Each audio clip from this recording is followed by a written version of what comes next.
নমস্কার বন্ধুরা, আপনাদের সবাইকে স্বাগত জানাই। আমি আজকে পুঁই শাকের চচ্চড়ি ইলিশ মাছের মাথা দিয়ে কিভাবে বানায় সেটাই শেয়ার করব আপনাদের সাথে। আপনারা অনেকেই বানান, তবে আমি কিভাবে বানাই সেটাই শেয়ার করব আপনাদের সাথে। তো এই জন্য আমি আমার বাড়িতেই পুঁই শাক হয়েছে, তো সেখান থেকে কিছু পুঁই শাক কেটে নিচ্ছি। বাড়িতে লাগানো পুঁই শাকের টেস্টই আলাদা, কোনো রকম রাসায়নিক সার নেই এতে। এগুলো কিন্তু খুব টেস্টি হয় খেতে। তো যাই হোক, আমি কিছু পুঁই শাক নিয়ে নিয়েছি কেটে। এগুলো আগে ভালো করে কেটে ধুয়ে নিয়েছি। শাকগুলো একটু আলাদা রাখবো আর ডাঁটাগুলো আলাদা রাখবো, কারণ ডাঁটা আগে একটু সেদ্ধ হতে দেরি হয়। আর ইলিশ মাছের মাথা নিয়ে নিয়েছি, এটা ধুয়ে ভালো করে নুন হলুদ মাখিয়ে রেখে দিচ্ছি। আর পুঁই শাকে আমি কেটে নিয়েছি, কেটে ধুয়ে নিয়েছি। আর আমার কিছু সবজি লাগবে। আমি এখানে কুমড়ো, ঝিঙে আর আলু নিয়েছি। আপনারা ইচ্ছে করলে বেগুন নিতে পারেন। বেগুনটা নিয়ে নিই আজকে।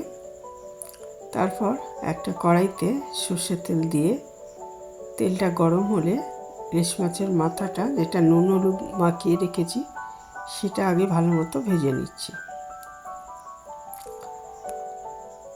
দুপিট ভালো মতো ভেজে নেব।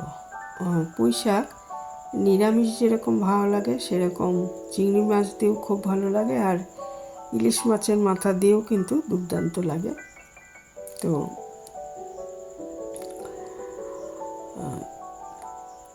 আমি আজকে এটা খুবই কমন, আমাদের প্রায় সব বাড়িতেই রান্না হয়, তবু এটা দিলাম যে নতুন যারা রান্না করছেন তাদের যদি কিছু হেল্প হয় সেই জন্য আরও শেয়ার করলাম এটা।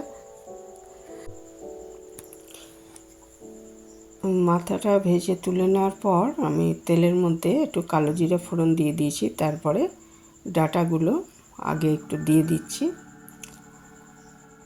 একটু নেড়ে চেড়ে তারপরে বাকি সবজিগুলো, কুমড়ো, আলু আর ঝিঙে, এগুলো দিয়ে দিলাম।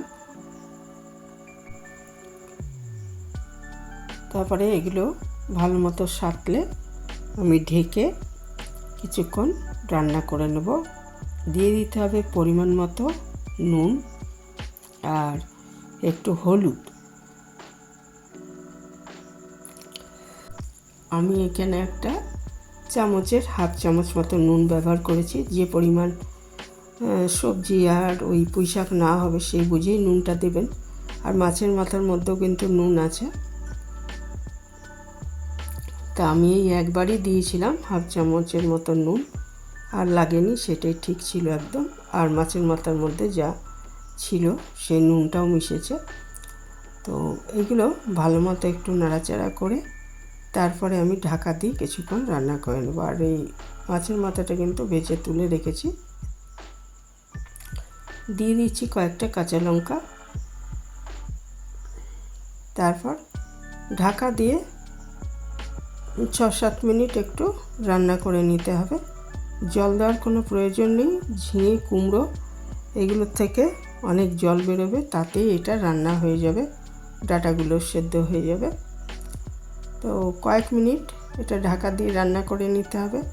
তারপর যখন এটা প্রায় 50% সেদ্ধ হয়ে যাবে, তখন ওই শাকগুলো এর মধ্যে দিয়ে দেবো, পুঁই শাকগুলো। কারণ পুঁই শাক একটু কম সময় লাগবে, সেই জন্য শাকটা একটু পরে দিলাম। দিয়ে আবার ভালো করে নাড়াচাড়া করে এটা ঢাকা দিয়ে আবার একটু রান্না করে নিতে হবে কয়েক মিনিট। মাছের মাথাটা ভাজাই আছে, কাজেই ঢাকা দিয়ে এটা রান্না করার পর যখন সব কিছু সেদ্ধ হয়ে যাবে, তখন মাছের মাথাটা আমি এর মধ্যে মিশিয়ে দেব। আর ইচ্ছে করলে সামান্য মিষ্টি, চিনি এতে অ্যাড করতে পারেন। আর যারা চিনি দিতে চান না, তারা না দিলেও ভালো হবে, কারণ কুমড়ো, ঝিঙে এগুলো সবই মিষ্টি, কাজে চিনি না দিলেও চলবে। আর যদি দিতে চান খুব সামান্য হাফ ছোটো চামচের হাফ চামচ চিনি এর মধ্যে দিয়ে দেবেন। আমি দেখুন এগুলো সেদ্ধ হয়ে গেছে। ঢাকা দিয়ে কয়েক মিনিট রান্না করার পর ঢাকাটা খুলে মাছের মাথাটা এর মধ্যে দিয়ে দিলাম। তারপরে মাছের মাথাটা একই সময় একটু ভেঙে ভেঙে দিতে হবে, তাহলে মানে স্বাদ হবে আর কি। চচ্চড়িটার, পুঁই শাকের চচ্চড়িটার মধ্যে একটু ভেঙে দিতে হবে।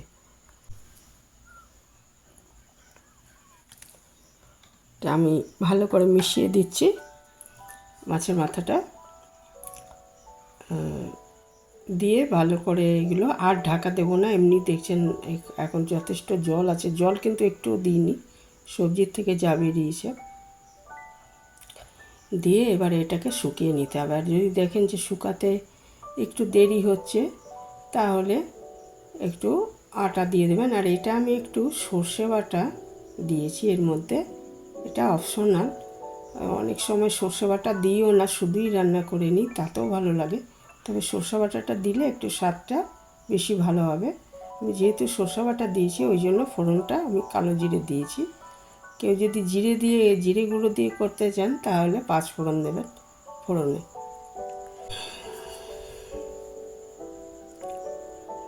এটা এবারে সর্ষে বাটাটা দেওয়ার পর নাড়াচাড়া করে আমি 2 চামচ মতো আটা দিয়ে এটাকে শুকিয়ে নেব।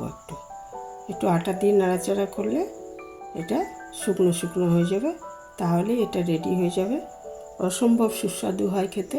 যারা বানান তারা তো জানেনই, যারা কখনো বানাননি এইভাবে বানিয়ে দেখতে পারেন।